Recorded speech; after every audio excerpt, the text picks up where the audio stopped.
नवाब मलिक को ईडी ने गिरफ्तार किया है और मामला है दाऊद इब्राहिम से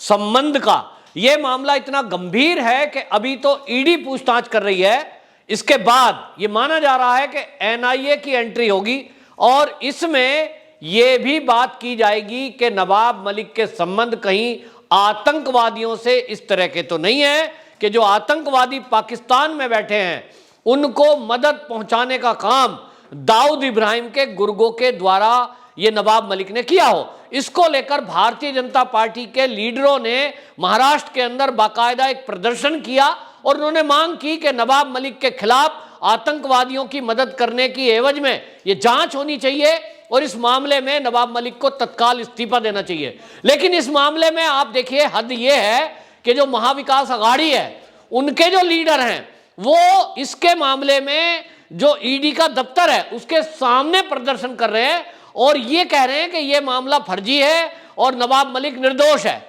जबकि ये सब देख रहे हैं कि ईडी ने जो गिरफ्तारी की है उसके बाद वो कोर्ट में गया और कोर्ट में न्यायाधीश के सामने बाकायदा इसमें जिरह हुई है जो कि पब्लिक डोमेन में है और पूरा नवाब मलिक के वकील और ईडी के वकीलों के बीच सारी जिरह और सबूत गवाह पेश करने के बाद न्यायालय ने 3 मार्च तक की हिरासत दी है। तो कोई महाविकास अघाड़ी के नेता या कोई नवाब मलिक के परिवार के लोग, जैसा कि उसकी बहन मिलने गई थी ईडी दफ्तर में, ये कोई कैसे कह सकता है कि नवाब मलिक निर्दोष है? नवाब मलिक के खिलाफ कोई सबूत नहीं है, नवाब मलिक के खिलाफ कोई अभी तक गवाह नहीं है। अरे भाई, ये सारा कुछ कोर्ट में रखा गया, सबूत रखे गए। ये सबूत रखे गए कि किस तरह से दाऊद इब्राहिम की बहन जो हसीना पारकर थी वो महाराष्ट्र के अंदर प्रॉपर्टियां खरीद रही थी और इसमें पैसा लगा था डी कंपनी का और इन प्रॉपर्टियों को आनन फानन में तब बेचा गया जब यहां उद्धव सरकार आई और उद्धव सरकार के टाइम में यह हुआ कि जो भी दाऊद इब्राहिम की प्रॉपर्टी है उसको बैन कर दिया जाए, उसको जब्त कर दिया जाए। जब्ती के जस्ट आदेश होने के तत्काल ये कार्रवाई की गई कि जो भी यहां पर महाराष्ट्र के अंदर डी कंपनी की यानी दाऊद इब्राहिम की प्रॉपर्टी थी उसको आनन फानन में बेचा गया। और जब बेचने का तय हुआ तो ऐसे कौन लोग थे जिन्होंने ये प्रॉपर्टी खरीदी? क्या नवाब मलिक एक मंत्री हैं, उनको ये पता नहीं था कि ये प्रॉपर्टी डी कंपनी के लोगों की है? क्योंकि आपको बता दें, इस डी कंपनी में जो दाऊद इब्राहिम का भाई है इकबाल कास्कर, उसने बाकायदा ईडी को यह बयान दिया है। उसने कहा कि ये जो प्रॉपर्टी है, 5 प्रॉपर्टी कुल नवाब मलिक ने खरीदी हैं, इसमें से 4 दाऊद इब्राहिम से संबंधित है। इसमें कुर्ला के मुनीरा प्लम्बर की संपत्ति है जिसका बाजार भाव 300 करोड़ है। ये 300 करोड़ की प्रॉपर्टी उस समय जब ये खरीद फरोख्त हुई 2009 में, ये लगभग 3 करोड़ की थी और 3 करोड़ के लिए भी नवाब मलिक ने मात्र दिए 30 लाख रुपए। अब आप समझ रहे हैं कि 3 करोड़ की प्रॉपर्टी के 30 लाख दिए, इसका मतलब 2 करोड़ 70 लाख रुपए की जो छूट दी गई नवाब मलिक को दाऊद इब्राहिम के द्वारा, ये क्यों दी गई? क्या इसकी एवज में नवाब मलिक से डी कंपनी ने कोई मदद ली? अगर वो मदद ली तो नवाब मलिक ने क्या मदद की, यही तो पता लगाना है। और इसी पता लगाने के लिए ईडी हालांकि केवल प्रॉपर्टी का पता लगाती है, लेकिन नवाब मलिक को तो यह भी जवाब देना होगा कि 30 लाख रुपए कहां से आए। और दूसरी बात, अब जबकि यह सिद्ध होगा,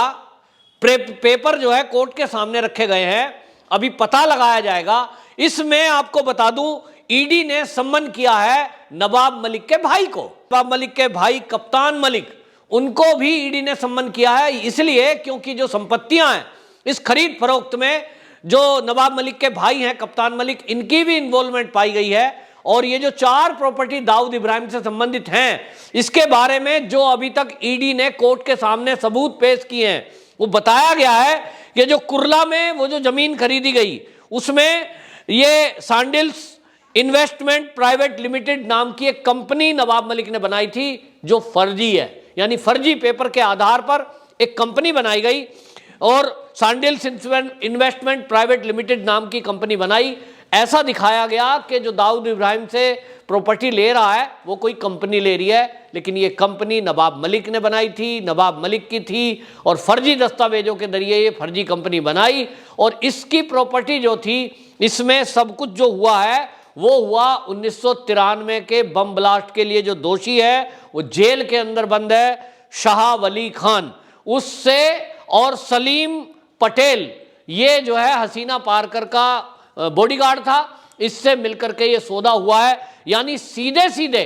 आतंकवादी संबंध इसमें दिखाई दे रहा है। तब भारतीय जनता पार्टी के नेताओं का कहना यह है कि क्योंकि इसमें आतंकवादियों की प्रॉपर्टी कोई खरीद रहा है और जबकि वो प्रॉपर्टी के बारे में उसको पता है और वो बेचने वाला ये जान रहा है कि ये प्रॉपर्टी सरकार जब्त कर देगी, क्योंकि अब सरकार में कानून आया है, जो यूएपीए का नया कानून है, उसके तहत ये एक्ट में प्रावधान किया गया है कि जो भी आतंकवादी है, जो भी आतंकवादियों से संबंध रखता है, किसी प्रकार की मदद की है, यूएपीए का जो नया एक्ट बना है 2019 का अमेंडमेंट के साथ, उसमें यह प्रावधान है कि जो भी आतंकवादी हो उनकी संपत्ति जब्त की जाएगी। और जब ये बात आतंकवादियों को पता चली, उन्होंने अपनी जो प्रॉपर्टी थी उसको बेचना शुरू किया और बेचने के लिए इसी तरह के लोगों को उन्होंने खोजा जो उनकी प्रॉपर्टी खरीद सकते हैं। मतलब नवाब मलिक को लगता था कि मेरा तो कोई कुछ बिगाड़ ही नहीं पाएगा, मुस्लिम फेस के कारण उनके पक्ष में कुछ लोग खड़े हो जाएंगे, जिस तरह से आज आप देख रहे हैं महाराष्ट्र में धरना प्रदर्शन चल रहा है, शरद पवार कुछ बयान दे रहे हैं, संजय राउत कुछ बयान दे रहे हैं, कांग्रेस के लीडर कुछ बयान दे रहे हैं, लेकिन ये सारे के सारे इस बारे में कोई जवाब नहीं दे रहा कि आतंकवादी की जमीन क्यों खरीदी नवाब मलिक ने। आप ये नहीं कह सकते साहब मुझे पता नहीं था, पता नहीं था, पता था तभी तो फर्जी कंपनी बनाई। नवाब मलिक नहीं तो सीधे सीधे अगर इनोसेंट होते तो सीधे खरीदते।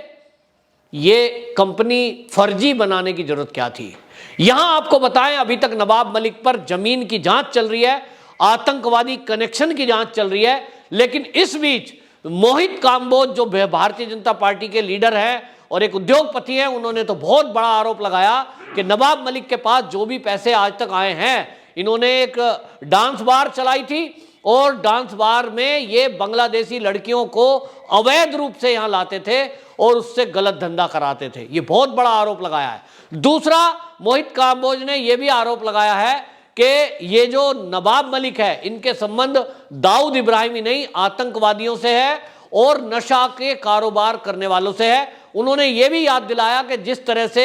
नवाब मलिक अपने दामाद को बचाव में लग रहे थे, आए दिन प्रेस कॉन्फ्रेंस कर रहे थे, तो उन्होंने आरोप लगाया है कि नवाब मलिक के दामाद वो भी इंटरनेशनल ड्रग पैडलरों के साथ संबंध रखते हैं और उसकी भी जांच ठीक से होनी चाहिए। वो हर्बल टैबेको बताकर लोगों को ड्रग पिला रहे हैं और इस धंधे में नवाब मलिक उनकी मदद कर रहे हैं। नवाब मलिक ने जिस तरह से अपने दामाद के बचाव में वो उतर करके आए थे और ईडी पर सवाल उठाए थे, एनसीबी पर सवाल उठाए थे, ये दिख रहा है कि जिस तरह से समीर वानखेड़े के खिलाफ उन्होंने एक तरह से आए दिन एक के बाद एक लगातार प्रेस कॉन्फ्रेंस की थी, ये सब का सब बता रहा है कि नवाब मलिक को नशा कारोबारियों ने, ड्रग पैडलरों ने, स्मगलरों ने अपनी बैटिंग करने के लिए कुछ ना कुछ दिया हुआ है। ये जो प्रॉपर्टी है, कोई व्यक्ति 3-3.5 करोड़ की प्रॉपर्टी को 30 लाख में क्यों देगा? 2,70,00,000 रुपए की अगर छूट दी गई, ये छूट क्यों दी गई? निश्चित रूप से सारा खेल समझ में आ रहा है। असली खेल यह है कि दाऊद कंपनी, दाऊद इब्राहिम पाकिस्तान से भारत में ड्रग भेजता है, उसके गुर्गे जल मार्ग से ड्रग की खेप लाते हैं। वो ड्रग पिछले दिनों हमने देखा कि पाकिस्तान में ड्रोन के जरिए पाकिस्तान की बॉर्डर से पंजाब में गिराई जा रही थी। यानी दाऊद इब्राहिम भारत में ड्रग भेजता है, भारत में ड्रग आई और उसके पैडलर उस ड्रग को पूरे भारत में सप्लाई करते हैं। बॉलीवुड बहुत बड़ी खेप खपाने वाला है, वो ड्रग की पार्टियां करता है और बॉलीवुड में भी कुछ लोग ऐसे हैं जो ये मदद करते होंगे, ऐसी उम्मीद जताई जा रही है। और इसलिए कुछ नेताओं का कहना यह है महाराष्ट्र के कि बॉलीवुड का एंगल भी डी कंपनी से कहीं ना कहीं इसमें संबंध रखता है, क्योंकि ये जो ड्रग आ रही है, इस ड्रग को खपाना, बेचना और फिर उसके पैसे डी कंपनी तक कैसे जाएंगे, उसके लिए ये क्या करते हैं कि महाराष्ट्र के अंदर या भारत में कहीं और भी ये प्रॉपर्टी खरीदते हैं फिर उस प्रॉपर्टी को किसी एक नंबर के आदमी को बेच दिया, और बेचने के बाद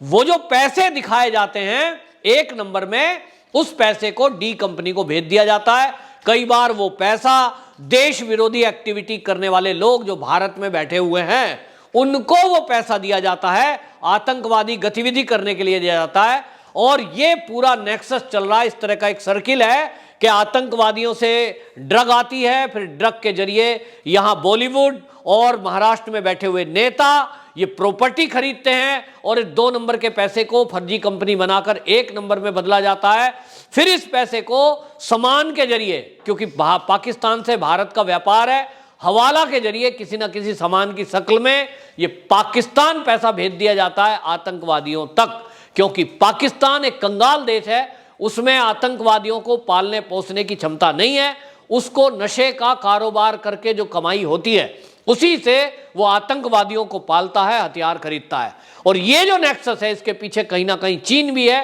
तो बहुत बड़ा नेक्सस है। नवाब मलिक एक मछली है, अभी इस तालाब में और कई मछली और मगरमच्छ हैं जिनका पकड़ा जाना अभी बाकी है। और इसमें ईडी के अलावा एनआईए जब सख्ती से जांच करेगा तो पता चलेगा कि यह आतंकवादियों से किन किन लोगों के तार जुड़े हैं। माना तो यह जा रहा है कि अभी हाल में कुछ दिनों के अंदर समाजवादी पार्टी के महाराष्ट्र के एक बहुत बड़े चेहरा, बहुत बड़ा लीडर और एक कांग्रेस का बड़ा लीडर भी गिरफ्तार होगा आतंकवादियों की मदद करने के नाम पर। लेकिन यहां देश में ऐसे बेशर्मी साधे हुए नेता भी हैं जो बिना जांच के, बिना तथ्यों को देखे, वो नवाब मलिक जैसे लोगों के पक्ष में खड़े होकर ये कह रहे हैं कि मोदी जी तो बदले की कार्रवाई कर रहे हैं, जबकि ऐसे समय में उनको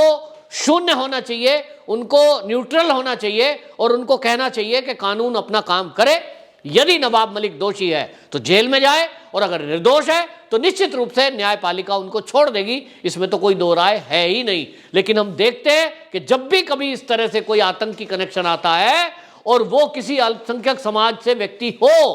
तो पूरा लिबरल गैंग, पूरी लीडरशिप विपक्ष की, वो एक सुर में बोलती है। वो ये भी नहीं देखते कि देश से जुड़ा हुआ मुद्दा है, ऐसे मुद्दे पर सोच समझकर बोलना चाहिए। वंदे मातरम।